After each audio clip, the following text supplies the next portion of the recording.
need a haircut, actually. It's too long. Out of control, you hippie. Mm, You're trying to stream? yes, I am streaming right now. Should be, at least. Thank you very much. I appreciate it because I don't have a big audience, as you know, and you do, so it's fun. It's fun for me. Yeah,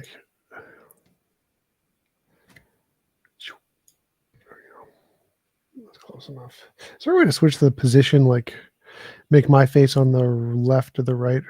Or do you have to do that on your end? Do I have control of that? Is there a way to do that? Let me Usually see. the other one's just like click and drag. I can make you big. Click and drag, click and drag. This is Google Meet.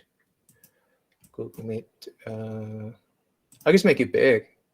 No, I don't want that. I want to have both our screens, but I'm like, it's like I'm looking the other direction. Because normally I have. I see. I see. Uh-huh. I wonder if we leave the call and then you join first. No. Too much work. Forget it. Okay. We'll just pretend you can't bear the sight of me. You're looking away just to avert your eyes. Yeah. So do you remember chatting with me in 2019 in February and May? Do you have a vague recollection of that? Yes, but you looked very much more like a black box with some white letters on it. You didn't have a face back then. Oh, okay. Yeah. And I wasn't live streaming back then, but I think I started around that time, and it's fun. I like the sloppiness of real conversation, and we didn't prepare anything today, but I thought we'd just chit chat. I watched your Rebecca Davis interview. I'm a huge fan. I just like her because I find her attractive, beautiful, and pleasant and nice, and I just like her energy. And we disagree about a lot of stuff, obviously, but she, in her conversation with you mentioned a couple of things I wouldn't mind touching on if you're comfortable with it. One is, I didn't know you're autistic. Is that a self-diagnosis, or is that an official? No, I was diagnosed in my early 20s, mid 20s, something. How old are you now? Mark Foster, who's like an expert in the field, or something. 33. Okay, so like a decade you've been diagnosed. Yeah. Is there any update on your diagnosis? Like, we're gonna find you in a little stream over here, like more well-defined niche within the spectrum, or do you move on the spectrum? Are you fixed on the spectrum? How does that work? I don't think you can. Technically, I don't think that works that way. I think it's pretty permanent. Like high function autism is, for forms of autism, are like lifelong. I don't think they move or change. Okay. I know Asperger's is one that's well known. You don't have that? I think I was diagnosed with that too, but I don't remember. Not the part I remember. Okay. Do you do a lot of follow-ups with these medical professionals, psychologists, or whatever they are? Follow-ups. Like, do you go regularly? No. I used to go back in my mid 20s for a few years when I was doing therapy and stuff for the depression. I haven't gone in a long time. Did it help? Is it something you'd like to do, or no? No. Is it all BS in your opinion? I mean, therapy, I think, is the diagnosis, I guess, is probably correct. So I don't think that is, but therapy as a means to cure depression, I think, is mostly BS. Yeah. As are the pharmaceutical pills. They just came out with some research studies saying, oops, it's not about the serotonin levels. Sorry about that. So a lot of hit and miss stuff. But, I've never been diagnosed with any mental illness, but I'm sure I have plenty. It's a very vague thing to diagnose anyway. But what would you say? And I've been diagnosed by my friends as being on the autism spectrum, just because I'm weird and obsessive and compulsive. Yes, a little bit not very compulsive. The most legitimate strategy for getting diagnosed: ask your friends. But it's sort of trendy now. It's kind of cool to be autistic. Lots of shows about it and stuff like that. And I've always been attracted to autistic people, certain ones, not all of them. I'm sort of afraid of the those with Tourette's. I think that's sort of scary. I don't like Tourette's. But The one where they just say random words occasionally. Like that's not too Fuck, scary. piss, Mm, cocksucker. That's It's what they do. great. It's a great one. I I don't feel like like that it. one was every kid should just have that until age 12. It'd be great. So you mentioned that you're a little bit obsessive. You like to obsess on your one favorite topic. Um, is there anything else? Like, do you have problems with social cues, like figuring out if someone's being sincere or sarcastic? Do you have problems with that? I used to. I used to have problems. Like I remember there was a story once I was going to college, one of my college classes, and a professor was telling us we were doing like a two truths and a lie. It was a English class or a communications class or something, and uh, I noticed one of the things he said was a lie because if he had the financial resources to do it, he wouldn't be like a professor at like a community college where I was going. And I said that, and he was pissed. A serious burn for that guy. And I wasn't like intending to insult him. I didn't even realize I did insult him. I was just going through a logic tree of okay, so to accomplish this, you need this much money. So he works here. He doesn't earn that much money, so there's no way he possibly afford that. So I was just doing a logic tree because of my autism. I didn't in any way realize or intend I was insulting him. And I used to be like that all the time. So I didn't have any idea about the emotional side of communication. If you see a puppy that's limping and it's obviously starving and thirsty, do you naturally feel sympathy, like you want to give it comfort and food and water, or no? I don't know. You've never been in that situation. No. Have you ever had a tear in your eye for a rom-com or anything like that? Yes. If it like they like remind me of my struggles in life, if I relate to them in some way. Yeah. It's weird. Women, I think women cry more easily, but I wish I could cry more. It's like on my sort of bucket list of things to do is develop a little bit more head heart connection. Is that something you're interested in? Nope. Yeah. Appreciate your candor. So, did you like Rebecca Davis? Yes, she's nice. I don't like talking to people, so I don't know how to evaluate that Oh, question. oh, I feel bad now. I'm making you talk to me. I do it for a job. I get paid. That's what the viewership is for. Okay. Do you have any favorite guests over the years? Like you've been doing this for years now, right? Darth Dawkins. How do you say his name? Darth Dawkins, Okay. because he got me the most views on top two most viewed videos. Okay. Any did you have bad chemistry with any of your guests where you're like, I do not want to talk to this person ever again? Darth Dawkins. You serious? Yeah, yeah. Like, have you, like he's. We were doing screaming matches for all of them, but Really? got How many episodes did you have him on for? two, I think, and they're my two most viewed videos. What's his worldview? Presuppositionalism, Is he a Christian? debatable. I mean, Okay. he asserts to be. Oh, He's a very angry man. oh, okay. Maybe can you hook me up with him and get him on my podcast? Is that possible? Oh, he's No? on Club. I don't. He hasn't been on Discord in a while. He's on Clubhouse now. I don't go on Clubhouse. So you Okay. better to talk to Tom Rabbit and Clubhouse debates. And but he doesn't ever schedule. You have to like just show up in Okay. his room and talk. I see. Okay, okay. One of my most controversial guests was, well, I've had a couple, but one of them was, now I'm confused which one to tell you about, but I guess Aaron Raw, I really like him. He's very controversial. Do you like him? Yeah, I've had him on. We had an interview. We You agree get on along? too much. Yeah, because he's an atheist, so he only gets angry if you like reject the science stuff, and he calls you a liar for not believing the science, which is very interesting. But yeah, I think I disagree with him on nuclear power, though. We disagreed on that. That's not a big deal. Not a big deal. What about Kent Hovind? You had him on once or twice, or he was on your Like thing? Or? 5 times. We've done like 6 or 7 debates. What's your chemistry like with him? So the first few I was like deliberately very kind because he had a significantly larger channel. Now I'm a little more terse with him. So I mean, for me, I don't really care what like the interaction is like from because I don't enjoy the conversation anyway.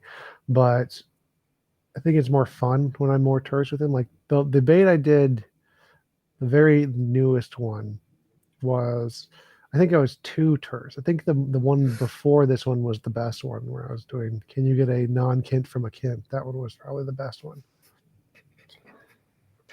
You mentioned also with Rebecca, because I don't watch a lot of online content, so I don't watch a lot of your content or anyone else's content. I just don't enjoy watching videos. But I've got listeners and followers of my podcast, not very many, but they all send me videos and stuff. It's like if I wanted to watch videos, I'd have an endless stream of stuff to watch, but I just don't enjoy it too much. But Rebecca did mention that, or you mentioned when you were talking to Rebecca that you had a girlfriend and she was super hot and then she dumped you. Is that too painful to talk about that? I guess I have no idea. Like, I mean, what was it like having a super hot girlfriend? Why did you like it? And why do you, the reason I'm asking this is because you don't enjoy talking to people, but your ex-girlfriend was presumably a person. So are there exceptions when you're getting nookie, or what's the deal there? Yeah, it's just because it's my special interest in autism, being with a model, and it's everything that matters to me, and so it makes everything more tolerable, more enjoyable. Okay, because when I heard you say that models were your interest, I thought you meant models of the universe and models of No, you're no, talking no, about. that shit's all boring. Okay. Okay, you're talking about runway models. Yes, Runway models. Instagram models. Oh, okay. Any household names of that I would recognize of chicks you think are hot? I have no idea. It's Ariana Grande, Amber Heard. Oh, really? Yeah, Okay. We have different tastes. But anyway, I was just interested in your social life. Like you don't enjoy talking to people, but women are people, and I guess there's more to a relationship than talk, though. So, yeah. and chicks aren't really into philosophy and religion and atheism and stuff like that. Not so sure about that one. Oh yeah, Yeah, I was I have watching like I have some. like 6 women in the audience right now. Oh, okay, cool. But But yeah, I was the type I'm into is typically not into those things. That's for sure. There you go. There you go. Yeah. I was just watching some chess. I'm not a great chess player, as I mentioned to you last time, but I do enjoy it. And I was watching some Magnus Carlsen stuff. And I just, for a moment, I just realized like the predominance of males in this great auditorium. It was just sort of overwhelming. And, I studied physics and it was a predominance of males in the physics department. And, you know, in philosophy departments. I've visited philosophy departments and it's predominantly males. Is that sexist for me to even make that observation, or is it just a coincidence that? Well, it's a fact, and there's people on the left. If there are facts that go against their narrative, they're going to call it sexist or racist or whatever, which I think is wrong. But yeah, it's true. Yeah, there are more men in different kinds of fields, specifically physics and chess and things. There are lots of women in chess. There's just significantly less than there are men. Yeah. And surprisingly, the women who do play chess are actually like really attractive. It's weird. It's like you just go to women chess, FID or FID for the women's chess. A lot of them are like really attractive.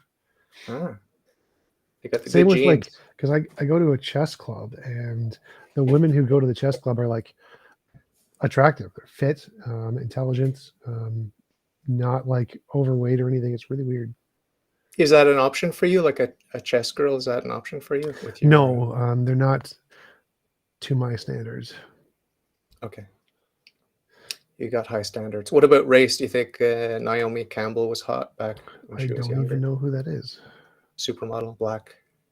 Is there a race thing where So they I have to don't be white? actual supermodels I don't find attractive. Like there's one was Miranda Kerr. Like she's like the only actual supermodel who I think Okay. is hot.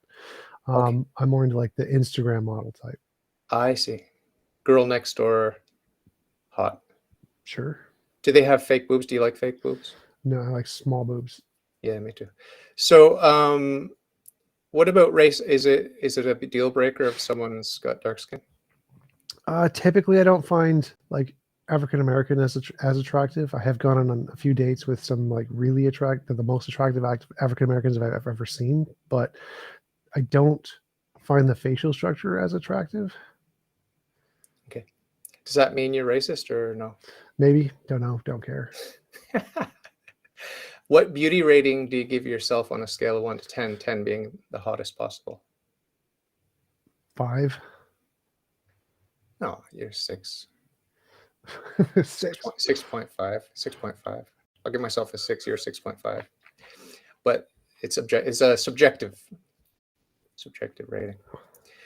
So do you have a best friend in real life? Nope, Oh, you don't want one? I don't like talking to people. Remember? Okay.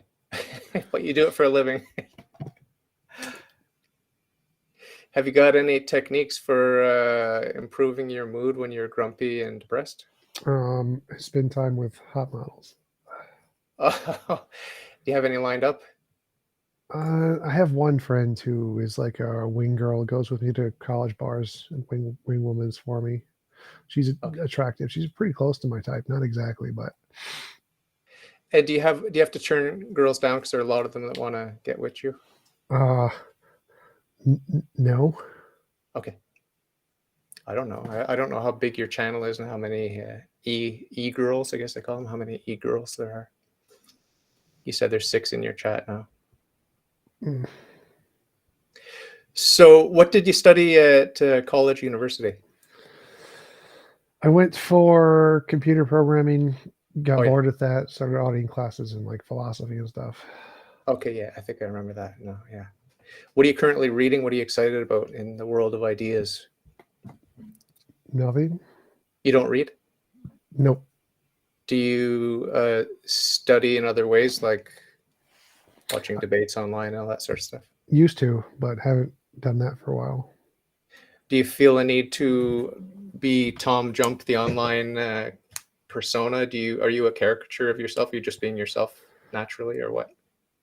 Uh, so being myself, like who I was deliberately, was never speak to anybody for like 20 something years. So in a way, it's a caricature. It's just a bunch of learned traits that are not like the essence of who I am. So in a way, it is. And it's always painful every time you have an interview? Sort of. Not as much. Back when I didn't, before I had a girlfriend, yes, it was painful every time. Now it's mostly just bland. Mm. It's like the those video games where you just have to grind through those grindy bits and stuff like that. Do you play a lot of video games? Used to, but not anymore. Now I'm focused on social stuff, trying to go out more. Ah, okay, okay. So you're actively fighting against your inclinations. Yep, and have been for many years, 2 decades almost. Cool. Very cool. So have you learned anything from chatting with theists? Like, has that improved your breadth of knowledge in any way, or do you just view it as a waste of time? Like all of the Christians you've talked to, and I don't know if you've talked to Muslims and Jews, have you? Yep, and Hindus, and Mormons, Okay. flat earthers. So yes, I have learned a decent amount. Like fallibilism was something I learned about from Christian debates from Randall Rouser specifically and Trent Doherty, I think, and that updated my position quite a bit, learning that uh, the position of fallibilism versus infallibilism, and looking up different papers of the consensus views in philosophy and physics. My first debate with Blake Junta, I made an argument that the universe could be the infinite necessary being, and he's like, "Well, do you have any evidence for that?" And I was like, I don't need evidence for that. Like that doesn't. You just make. We're both just making stuff up. You're making up God stuff. I'm making up universe stuff. And then later on, I found like it's actually the consensus in physics that this is the case. This is the most prevalent models. And I found the like foundational attitudes towards quantum mechanics paper that describes these things. And I was like, oh, I wish I had this in the debate so I could throw it in his face and laugh. Like, ha, I was right. Suck it. So you believe that? I don't believe that. I think that all evidence points to the uncaused first cause. We've gone down this road before. We don't need to do it again. But I mean, I think it's just silly to look at natural causes and natural effects and to say it's turtles all the way down. I don't think so. I think the infinite regress is probably actually more plausible because there's no actual like basis in physics for necessary or contingent beings. Those are just made up terms made up by philosophers. So I think that the infinite regress side is the only one that's actually plausible in physics or taken seriously in physics. Yeah, but if there's infinite time behind us, as we said in our previous discussions, if there's infinite time behind us, then everything has repeated an infinite number of times. No. Yeah. No. Yeah. It's like the fact that there's infinite time doesn't mean it's going to repeat. Like if you can Yes, count, you can count infinitely and never hit the same number. We're not a number line. We're not a number line. We are material beings. We're configurations of matter, energy, and space-time. There's a difference. There's a difference between the number line, which is abstract, and no. So it's like if I have two particles and they're moving away from each other, the distance can be represented by a number, and you can have just an infinite universe of just the two particles moving. Yeah, and those two particles are passing by situations that have occurred not only infinite times in the past, but infinite times in the present. There's repetition. There's repetition, and necessarily repetition. No. There's necessarily repetition. We don't have an infinite number of configurations of matter, energy, This was actually specifically addressed by Sean Carroll that there isn't a multiverse of just infinitely not repeating of everything because certain things don't repeat. It's not an infinite does not entail. Things don't repeat because things don't repeat. That's not an argument. It's like pi. The pi is a number. Pi is a number. Pi is a number. Right. So that's you can represent a number, and there's infinitely many series in the numbers, and none of them repeat. They never repeat. Yeah, that's a relation. That's a relation, and its relation is described with numbers that are a circle. Represents a circle. So numbers, even if they go on infinitely, don't have to repeat. Like numbers represent things. Numbers don't have to repeat. Numbers represent things in reality. Yeah, numbers represent relations, which means reality doesn't have to repeat. No, but the relations are what are we? Let's say I have infinite universes. One has one rock, two has two rocks, three has three rocks, four has four rocks. They don't have to repeat. You have infinitely many universes with a different number of rocks in each one. They don't have to repeat. Let's start with universe one that has one rock in it. Is there infinite time behind that rock? Sure. Okay, so there's infinite repetition of every scenario that ever evolved or changed in that world. Sure, in that one world, and you can have different worlds that don't have that. Because you must admit, you're forced to admit that there are limits on the possible number of configurations of matter, energy in space-time. You're forced to admit that. There's not. There's infinite. There's not a limit.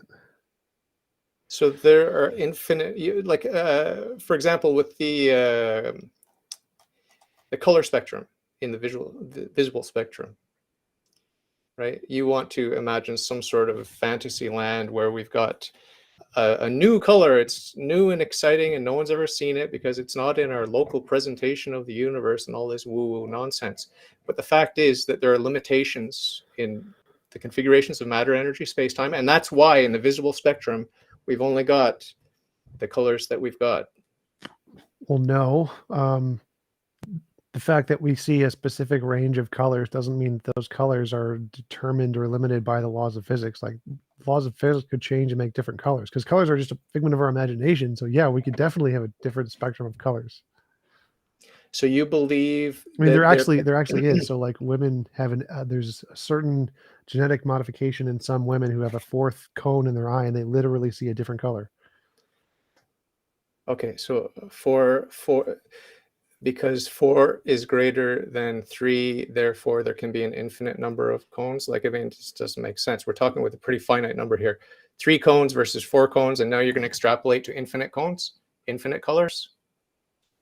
Well, Give me a so break. Give me a break. there's no correlation between there's no necessary correlation between the colors we're seeing and the cones in our eyes. Like the universe can change those arbitrarily. There's no reason to think that there's a limit to the colors. And even if there were, the fact that you can only see like a specific range of colors doesn't mean that the universe is going to repeat in every respect.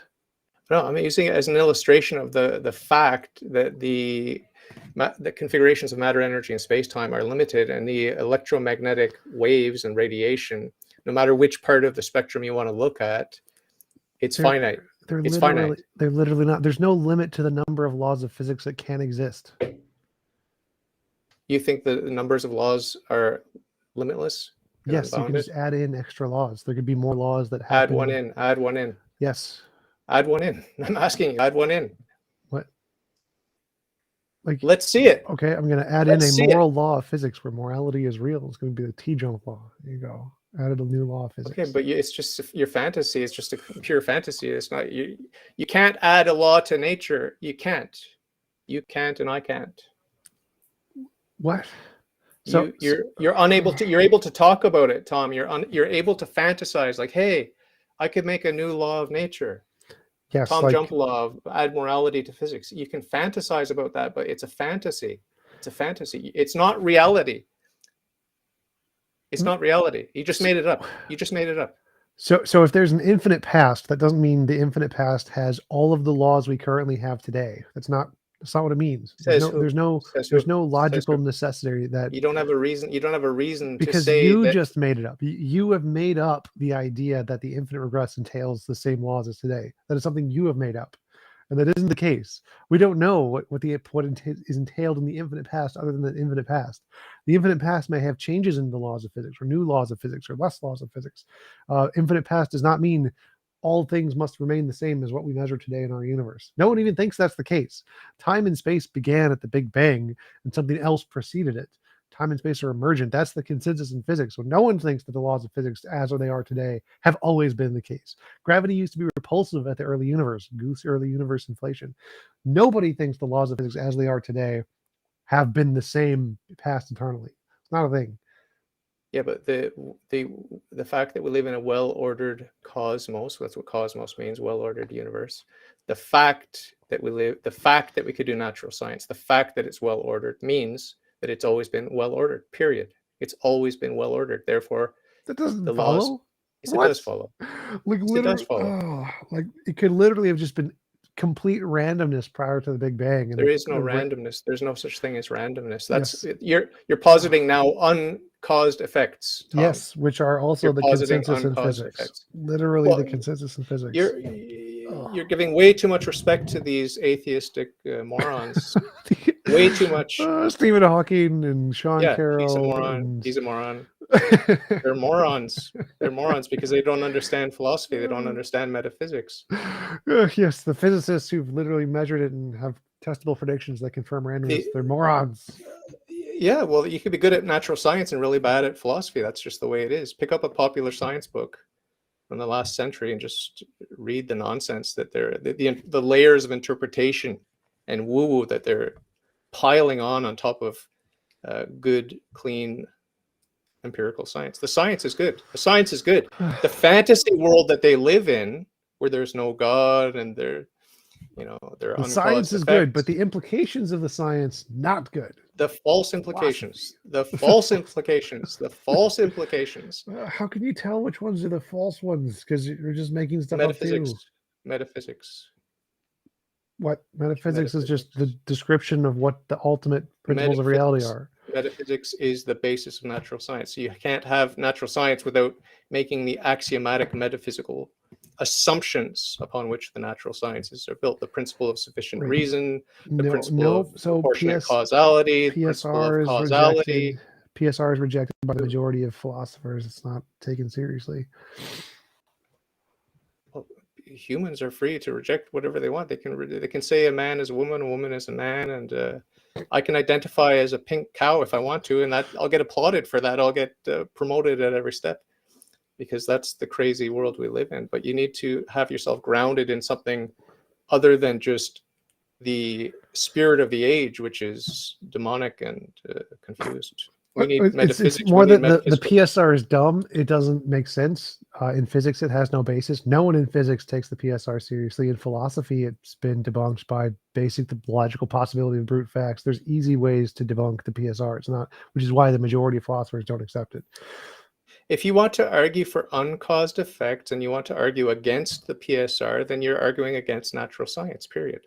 No, literally not. Okay, so give me your elevator pitch for the PSR is not universally valid. Brute facts are logically possible. That's a good one. I like that one. Second one, randomness has been confirmed as a law of physics. That one also that's also a good one. So both physics and philosophy both debunk the PSR, which is why, like, I think less, it's like 31% or something of philosophers accept the PSR. Like a third of philosophers. The remnant, yeah. The remnant. You ever read the Old Testament? Yes, multiple times. I read it all the time. I love the part of the bears killing the kids for making fun of the bald guy. Epic philosophy in that book. There's always a remnant. Don't go with the herd, the stiff-necked herd. Don't go with the herd. The PSR is the principle of sufficient reason, Logan. That's what we're referring to. Principle of sufficient reason. So let's say that you're a scientist in a laboratory. Okay, I can prove the PSR very quickly and easily here to you, using common sense. So you're a laboratory technician. I can prove the universal validity of the PSR using common sense in 2 minutes. Common sense, the greatest proof of universal metaphysics ever. Well, you be the judge. You be the judge. I'm going to place you in a hypothetical situation, and you be the judge. Okay, so you're in a lab with your lab coat, and you're doing chemistry or physics or whatever. You're doing your experiment, and you observe something, and your colleagues say, "Hey," your colleagues all say, "Hey, I wonder what happened. I wonder what the cause is for that. I wonder what the reason is for this phenomenon we've observed." And you just turn and say, "It's just a brute fact. Don't worry about it. Don't look into it, whatever." Are you a better scientist or a worse scientist than your colleagues who say, "No, there must be a reason. There must be a cause for this effect we've observed"? Who's the better scientist? You with your brute fact, or the common sense scientists who say, "No, there's a reason for this. There's a cause of this effect. Let's try to discover what it is"? Well, I would be the better one because we've actually tested for randomness and demonstrated that randomness is a thing. So there's actual tests we can do to show, is this caused by some predetermined, undetermined force, or is it caused by randomness? This is the hidden variable hypothesis. So what the experiment you're talking about has literally been done, where we're trying to determine, is this effect in quantum mechanics caused by a hidden variable, or is it caused by randomness? And everybody in physics accepts hidden variable is false. It's randomness. Because we've literally done experiments that can demonstrate that. How would an experiment determine that something is uncaused? Complicated physics stuff. So you're saying it's better to just say it's a brute fact and to not look into the reason, the sufficient reason? No. So brute fact is the philosophy side. The physics side is pure randomness. So randomness is the consensus in physics. So you think it's better to say, "Oh, it's just random. Don't look into the reason for it"? Well, no, they are looking into the reason. They're saying, is there a hidden variable? And the consensus is no.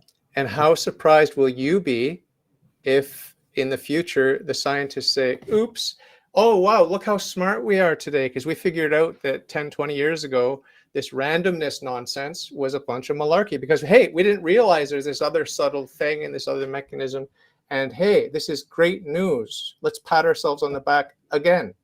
Right? How surprised will you be when that's the scene? And that would be like saying, "Oh, look, in 10 years, there's no gravity. Gravity is fake. It's complete fake. Just didn't discover it. Nope, wrong." So there's no way possible. You're saying there's no way possible. Like, we could be in the Matrix, so anything's possible. But the consensus of the experts in physics through the experimentation is that gravity is real, and the same thing applies to hidden variable is wrong. So hidden variable is wrong, just like ether is wrong, just like geocentrism is wrong.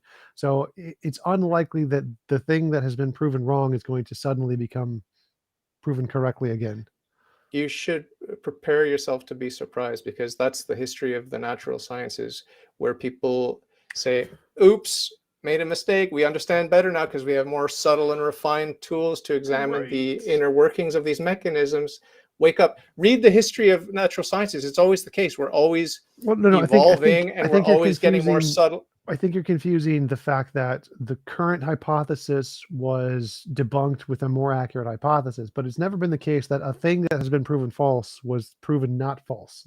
That's so like when we prove geocentrism false, it's never been the case that it's actually the center of the universe. Like nope, that's not the case. It's never been the case that when we prove the aether wrong, it came back. The aether came back and was actually right in the end. No, when we prove a scientific theory wrong, it's always been wrong as far as I know. It's never been corrected to be correct. We always just have to find a new, more accurate theory. So, like every hypothesis humans have, they posit the hypothesis and make predictions of what they expect in the hypothesis. And once it's proven wrong, it doesn't later come back and be like, "Oh, it was actually right." That's not the case. What I'm talking about is ignorance, saying because randomness is nothing but an admission of ignorance. Ignorance can be replaced with knowledge, and our scientific techniques and our instruments can become more delicate and refined, and we can reach deeper into the atomic structure and examine the configurations of matter, energy, and space-time. And so where we before claimed ignorance, we no longer claim ignorance. That's the march of time in the natural sciences that I'm talking about. I'm not talking about some boneheaded theory or hypothesis that was overturned and never considered ever again. You can bring up a million examples of that. You can bring up all the examples of that you want. That's a red herring. What I'm talking about is where someone is ignorant, unable to probe the depths of this X, Y, or Z. And then with the growth of technology and resourcefulness and reason, we can probe eventually deeper and deeper and deeper. That's what I'm talking about. I think what you're talking about is referred to as the hidden variable hypothesis. So it's a specific hypothesis that's been tested and proven wrong, in which case, even though you don't realize it, you are referring to one of those boneheaded hypotheses that's been tested and proven false. So I have no allegiance to that. I have no allegiance to that model because the thing about these scientific models is they're wonderful to the extent that they're practical and that they work. And we, they're just provisional. We use them tentatively, knowing that we're going to improve on these models, right? You admit to that much, right? Yes, we improve on the positive side of the models where they make improvements, but the parts that have been proven false remain false. No, but the ignorance that we've had in the past, that we've been in darkness, we've been able to shed light, and that's always the case. And it's the case also with the small scale. So yeah, you just need to Google hidden variable hypothesis because I think that's literally what you're whether you intend it or not. I know that you're not like literally familiar with the hidden variable or hypothesis, but I think that's what you're advocating for, and that's the debate that was had. Is this randomness truly random, or is it a hidden variable that's caused by some other thing we just don't know about yet? And then there are tests that have been done that have concluded on that one. So, but just encourage you to research more on why the hidden variable is rejected by literally everyone in physics. Yeah. I have very low confidence in the interpretation that's offered up by the majority of physicists today. Sorry. I'm sure. Stephen Hawking's, that was just like this absurd. The claims, the bold philosophical metaphysical claims that he was making, he had no right to make them, and he was completely out of his depth.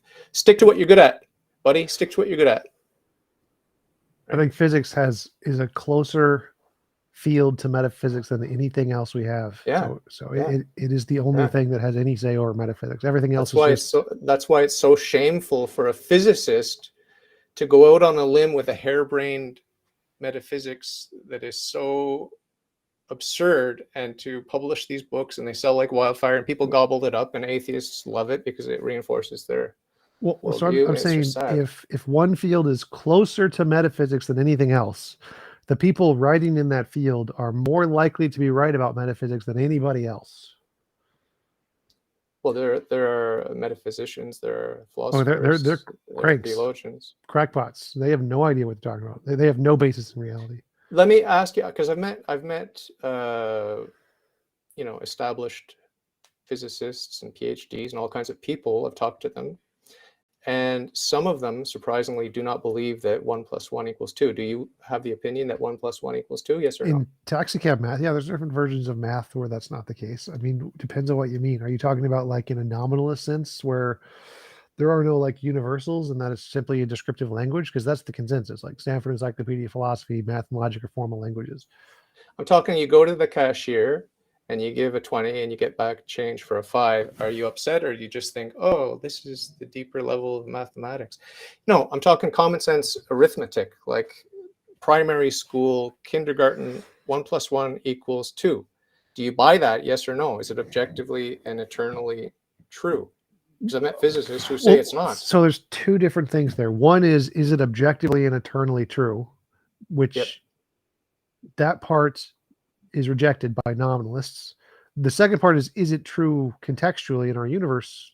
Yes, obviously 1 + 1 = 2, but it's a language made up by humans. It's not like a thing that exists objectively independent of No, reality. no. Pi is not a fantasy. Pi is a reality of a relation that's inherent in the circle.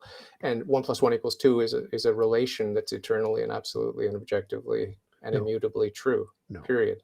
no. So it's a figment of human imagination that we made Are up you to a describe reality. nominalist? Yes. Are you a nominalist? Yes. You think so? You think pi is a figment of your imagination?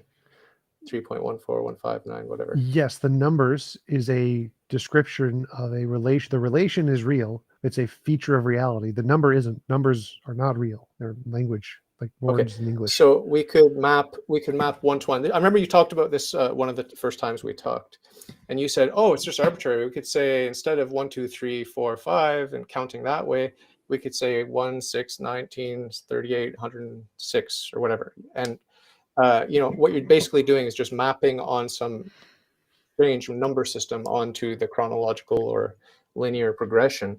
So we can do the same thing with pi. So pi ends up being 19.621 Well, no, in I some think order, so. right? So But it's just still the same relation.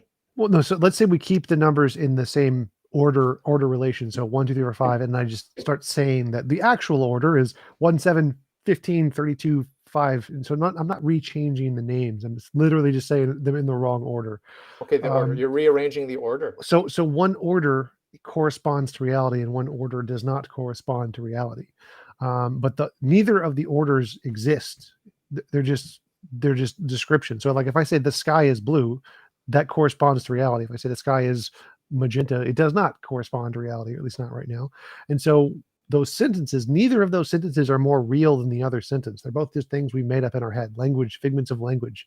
But the fact of reality is a thing there. That's true. But even the wavelength of that certain color of blue, you would say that the numbers we attribute to that wavelength are Nope, arbitrary? you got to go back to the words. So numbers are words made up by humans. So like if I say the sky is blue and I say the sky is a potato, one of those is true, one of those is false, but neither of those sentences is more real than the other. They are both equally not real sentences. The numbers are the same. So if I said 1 + 1 = 2, and I said 1 + 1 = 7, one of those corresponds to reality, one of those doesn't, but neither of those sentences are more real than the other. Yeah, it's like I often say, there's no such thing as a lie because my lips are never violating the laws of physics as they prattle on. Is that what you mean?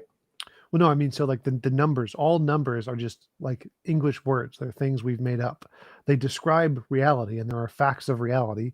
That's true. And some of our language number thingies, like 1 + 1 = 2, corresponds to reality, and some of our number thingies don't correspond to reality. 1 + 1 = 7. But what most like philosophers and physicists mean when they say that 1 + 1 does not inherently or universally mean equal 2 isn't that it doesn't describe reality. It's that the numbers don't exist. It's a language of human figment of our imagination. You can use taxicab math, in which case 1 = 0.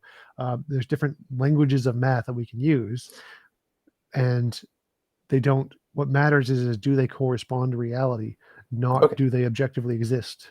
Let's say we've got a written test for children, and it's like, okay, let's say you've seen those blocks, like a square block, the cube, the ball, the cylinder, whatever, and we've got different cutouts, and there's only one appropriate slot to fit in that little cube into.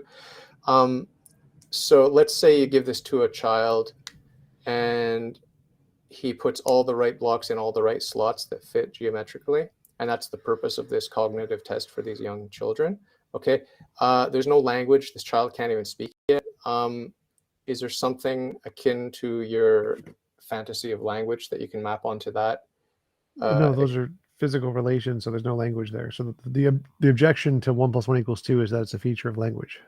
Okay, so the child putting the blocks in the right hole, that would get more, that has more, a more direct connection with the reality of relations than someone saying 1 Language. + 1 = 2 in Yes. language. So even if there's like one bunny with a plus sign, a second bunny, and then an equal sign, and then there are a variety of clusters of bunnies that the child can point to. If the child points to the pair of bunnies, so 1 + 1 + 1 = 2, because he pointed to the 2 as the answer to the question. He didn't use language. Is this closer to reality than So the mathematician plus and the equals are language. Those are figments of, those are literally just the symbols on the chalkboard? Yeah, those are language. So it's language, whether written or spoken or whatever. Symbols. Yeah, it's literally language. It's like literally like a comma or a period or an exclamation point. Math Or a bunny. A bunny. Bunny is like an object. So but if you have a picture, okay, sure. You don't have a plus sign, you don't have an equal sign. You just, on one side you have two bunnies, on the other side of this panel you've got different groupings of bunnies, including a pair of bunnies, which is two bunnies. The child points to the two bunnies, he gets the gold star. Is there language involved in that? Because there's a picture of bunnies. Picture of bunnies? I mean, I don't know. Is that language? I don't know. I don't understand what you even just said there. Like pictures of bunnies are pictures of bunnies. There's not necessarily a language there. No. I'm trying to get past language. I'm trying to get past language because language is a stumbling block for you.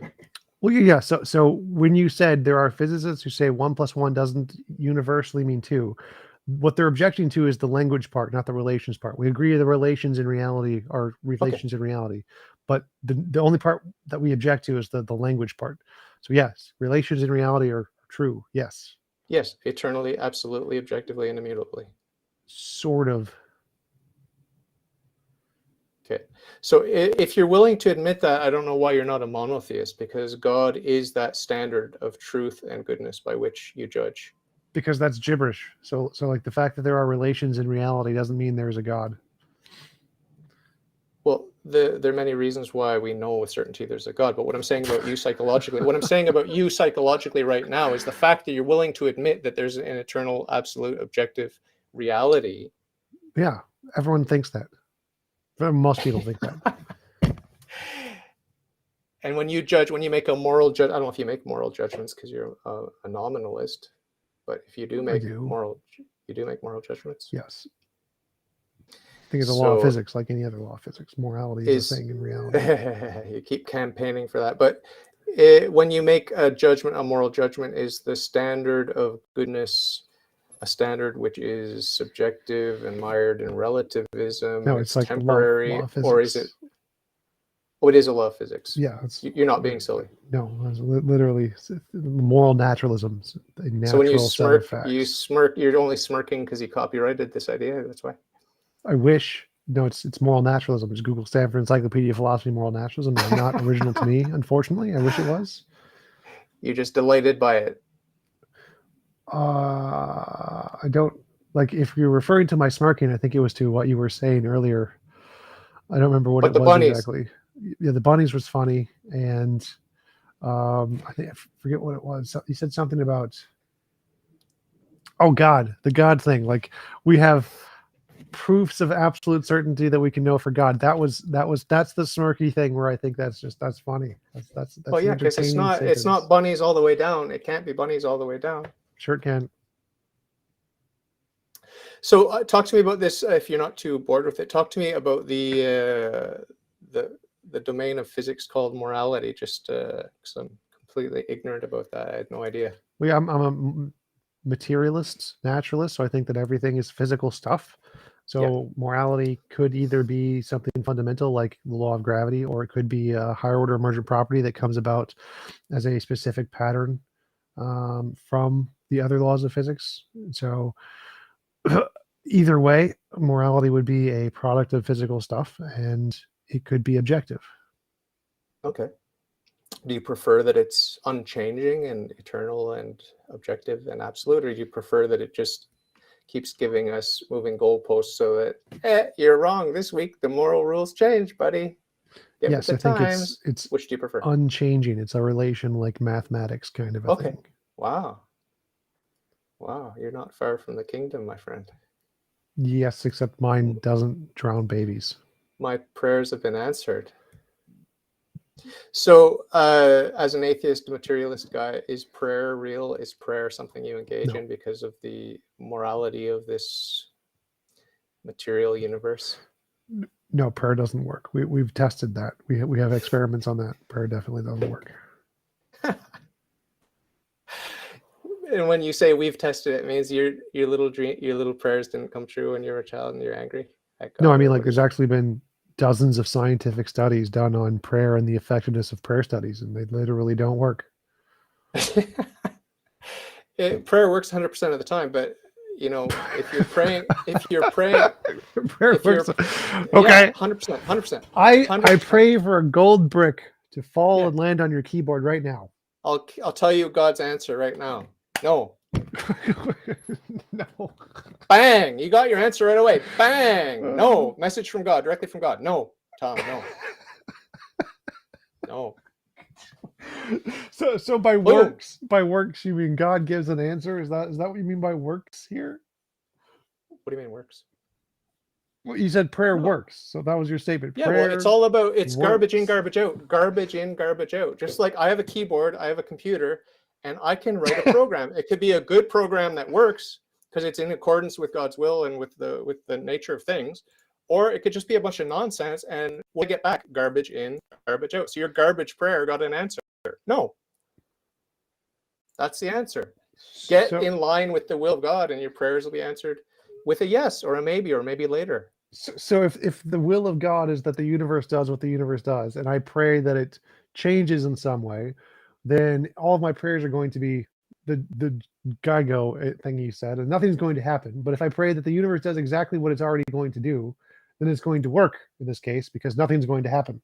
So yeah, but we have free will. We have free will.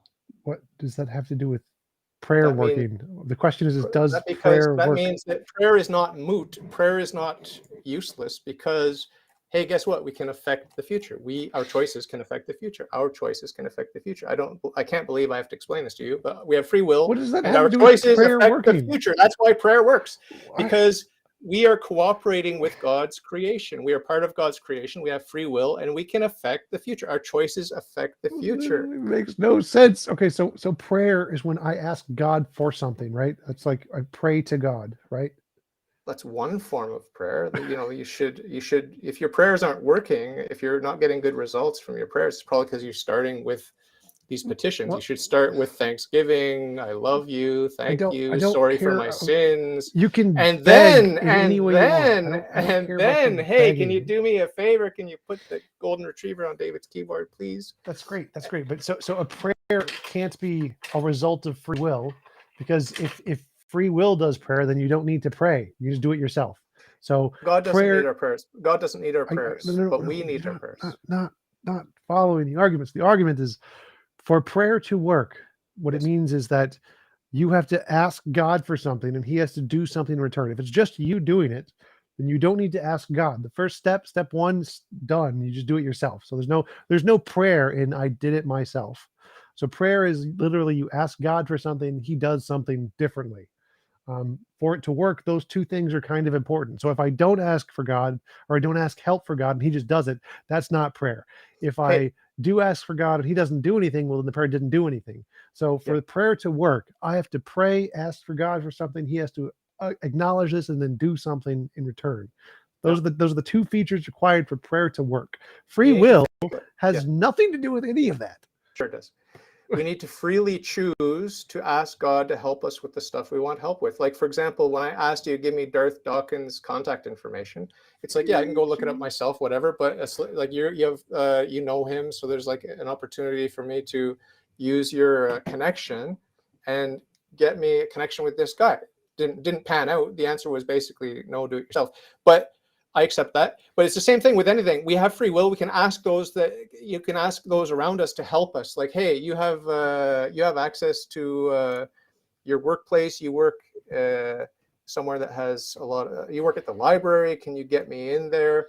Even though it's a very secretive library, can you get me in there? And the guy will say yes or no, right? So it's that relationship thing. It's like we have friends in high places, and we can open a lot of doors. And God is our friend in a high place, and he can open those doors if we ask him. And if we are in his good graces, he can help us, and he wants to help us. And that's what prayer is. And it's intimately connected with our free will. We have to freely ask him to help us and to give us the strength to do what we want to accomplish. Like if you have any problems, like for example, with your social life or whatever, you can ask God, like, hey, give me the strength, give me the wisdom to improve my, whatever it is with my autism or whatever, like we were discussing earlier. Like you can do that and you'll see the results. You will see the results for sure, for sure, for sure. Okay, that has nothing to do with my question, but okay. Super chat from P. Bathulu. If we can affect the future, does the deity know the outcome beforehand? If the deity does know the outcome beforehand, then it's not an effect on the future. Well, to say it's beforehand is to completely miss the point of eternity. God is not spatio-temporal. He's not a creature. He's the creator of space-time. He's outside of space-time.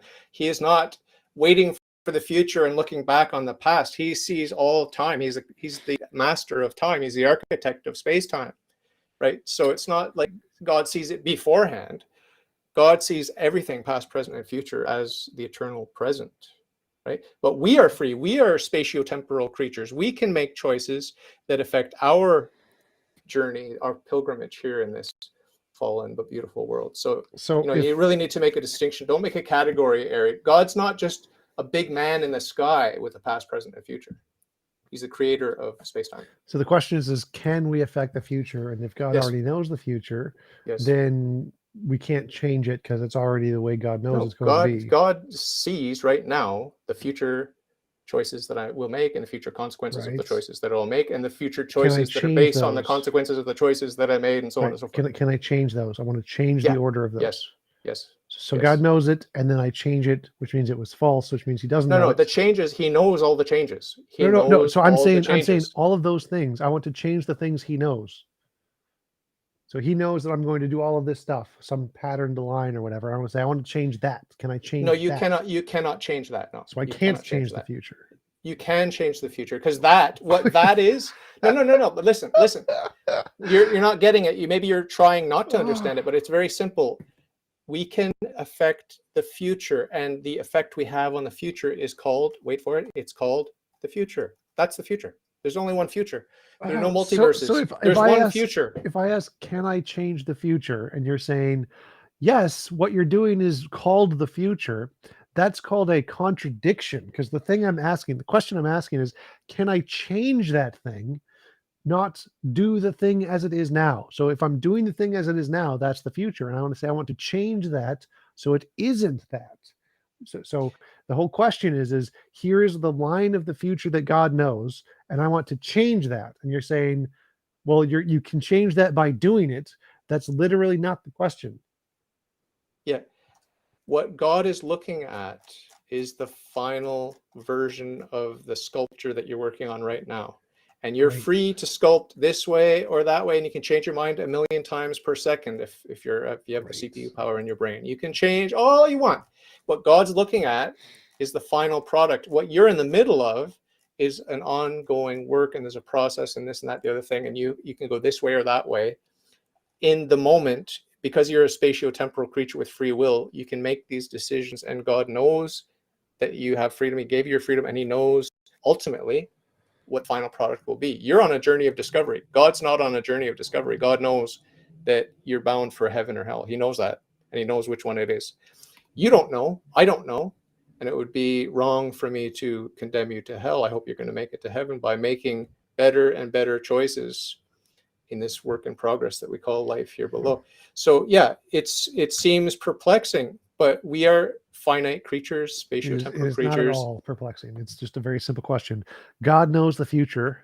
I want to change that future that God knows. Can I change? You can't change that. No, you can't change that. That was the first part of the question. You can't change that. That was the point of the question. Very easy. Not perplexing. Very easy. Second question. But what is that? Hold on. It's very important to emphasize. What is that future? What is that future that you're in the middle of creating? because you can decide right now. You can decide right now. Do you see it? Do you understand? You can decide right now which way you go. You have the freedom to decide which way you go.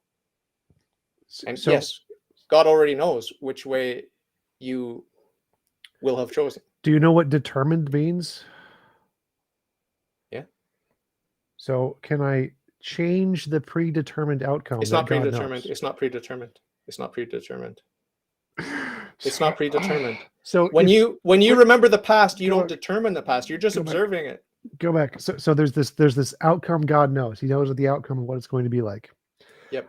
So it's determined. No, it's not determined. It's not determined. It's not determined. If it's not determined, It's known. It's known. It's not determined. those are synonyms. Those are the same No, thing. no, It no. can't be known and not be determined. Those are synonyms. Okay, watch very carefully. Watch very carefully. Watch this. Watch. What did I just do? Drink water. Yeah, you know about that, right? Did you cause that? No. Yeah. So you have the knowledge, but you did not determine it. Period. Same thing with Right. God. I Same thing with God. I obviously Same thing didn't. with God. I don't care if God determined it. That's a different question. Obviously, he did. He had to create everything. But if God knows it's going to happen, and there's no way to make it not happen at time X, and it's going to happen at time X, reality has determined at time X this event will happen. It's determined in reality. No, because you're thinking about God as being spatio-temporal, looking forward, like, hey, I'm looking forward to what's going to be the future. That's irrelevant to the argument. It doesn't matter if God is spatio-temporal or not. God could literally be outside of space-time, and B theory of time could be true. I don't care. If something is necessarily going to happen at time X and there's no way for me to change it.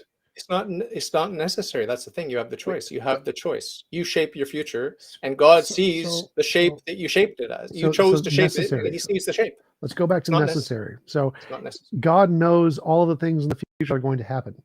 Is there a way to change the things that God knows are going to happen? Or is it necessary? Is this necessarily going to happen the way God knows it? Or is there a way to change it so it's not necessarily going to happen the way God knows it? No, it's an absolute, eternal, immutable necessary fact. Is that what are those all synonyms with the word necessary? Because they sound like it's only necessary. It's only necessary from the point of view of eternity. It's only necessary from the point of view of eternity. Is it necessary? That's the point. It's necessarily all the case. Words of all uses of the word necessary entail from the universe's perspective. Right. But when I took that drink of water and you saw it and you knew it in retrospect, you didn't cause it. I was free to take that drink of water. I took it, and now it's fixed. It's fixed. That's reality. That's part of reality. It's an eternal truth now. It's an objective truth. It's an absolute truth that I took that drink of water. I freely chose to take that drink of water at that particular time. So that's where the contradiction is that if it's determined, you didn't have a choice. You couldn't not do it because free will means could it have been otherwise? Could it have been otherwise? If it's necessary, if it's in the universe's perspective, it's going to happen one way or the other, and there's no way to change it, then it could not have been otherwise. I could have chosen otherwise, but I didn't. I chose that. I chose to illustrate my point by drinking the water. Debunked that. I have debunked that. Next question. If a deity is on the outside looking into reality, how does it affect reality at points within reality? God is immanent. He's truly immanent, truly transcendent. How does he affect reality? He sustains reality. He created reality. He sustains reality. Nothing can happen without God's support, without sustaining it. Right? So it's like literally everything, all the fancy physics and science and quantum stuff that you atheists love and admire so much is the activity of the angels. They're in there doing their thing. That's what I believe. That's not official church teaching. That's just what I believe. Okay. The angels dancing on the head of a pin. All right. So Randolph asks, if God can't change the future, then he's not all powerful. He could do what he wants to do, but he chose to give us free will. So he's not in time. He's not in time. He's not in time. He's not in time. His will is always done. His will is always done. And part of his will was to create creatures and creation and to give the human creatures free will and reason. So can God change the future that he knows is going to happen? No, of course not. That would be a complete contradiction. That would be like that God can't lift a stone. He didn't create a stone too heavy for him to lift or whatever. It's just like there's no weakness in God. There's no weakness where God's going to change his mind or where God's going to second guess himself. There's no weakness in God where he can't lift a stone that he created. There's no weakness or imperfection in God where he'll be angry or repent or anything like that, even though there's plenty of talk in the Bible about these whatever. God can't do basic stuff. Got it. God's not a big man in the sky. God is God. So don't make the category mistake. God is infinitely perfect in every pure perfection. And eternity, he sees creation from the beginning to the end, from the beginning of time when he created space-time to the end, the second coming of Christ, and all eternity outside of space-time. And he's sitting there looking at this object, which is all of space-time. And he can't change it.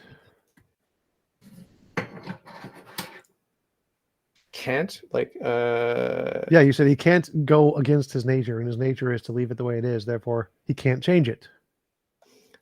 Yeah, he will not contradict his own will. His will was to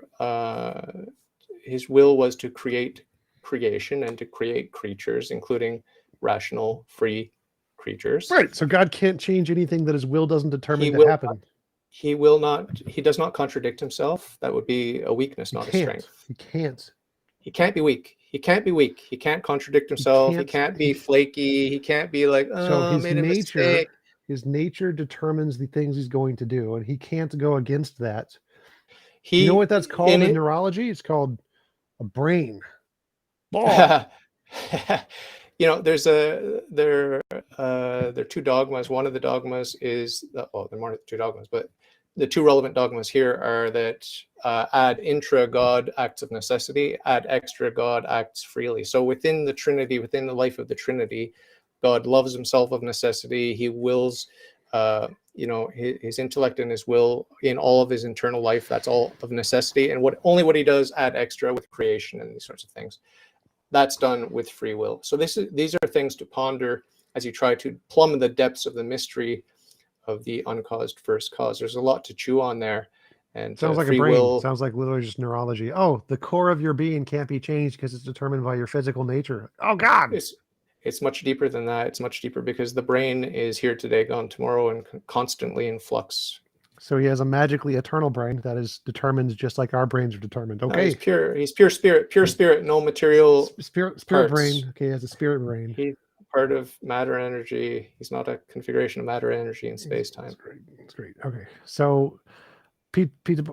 Bothulu asks, it can't be known and unknown. It can't be determined and undetermined. Yes, it does sound like a contradiction. It's known, but it's determined only in the sense that God gave us free will and he allows us to exercise our free will. And that work that's in progress now, because we are in space-time now, we're all doing this project called life and we're making choices moment to moment. And some people mess up and then they self-correct. Some people are going really well and then they mess up. It's a wild journey, life, right? And God is determined that we have free will and intellect, and we can make these choices. But at the end of the day, at the end of time, it is what it is. Hey, you made your bed. Now you got to lie in it. Yes, period. God has determined that we have free will. I love it. That's right. Not a contradiction. He has willed it. But he can't change his will. It's just... Yeah, we have free will, and that's a fact. That's an established fact. He's not going to change his mind.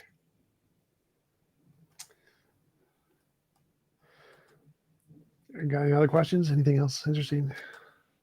Are you talking to me or your? Yeah, you. No, I think we're good. It's 1:00. I'll probably go eat my lunch now. But appreciate the chit chat. You seem to perk up a little bit once we started talking about God. It seems like you like that. Yes, it's much more entertaining when there are like concrete contradictions in what you're saying. It makes it much more entertaining. You got how many gotchas did you get on me? 37. Oh, that maps onto my 0, my worldview. So really nice talking to you. I really appreciate it, and give my love to Jeff, your assistant there. He's a really cool guy. Shout out to you, Jeff. Thanks for Yep. hooking me Shout up. out to Jeff. Jeff is awesome. And hopefully we'll talk again soon. Thanks so much for taking the time, Tom. Yep. I really appreciate it. Thanks for chatting. Really appreciate it. And I'll talk to you later. Have a nice day. Have a good one. Have a nice day.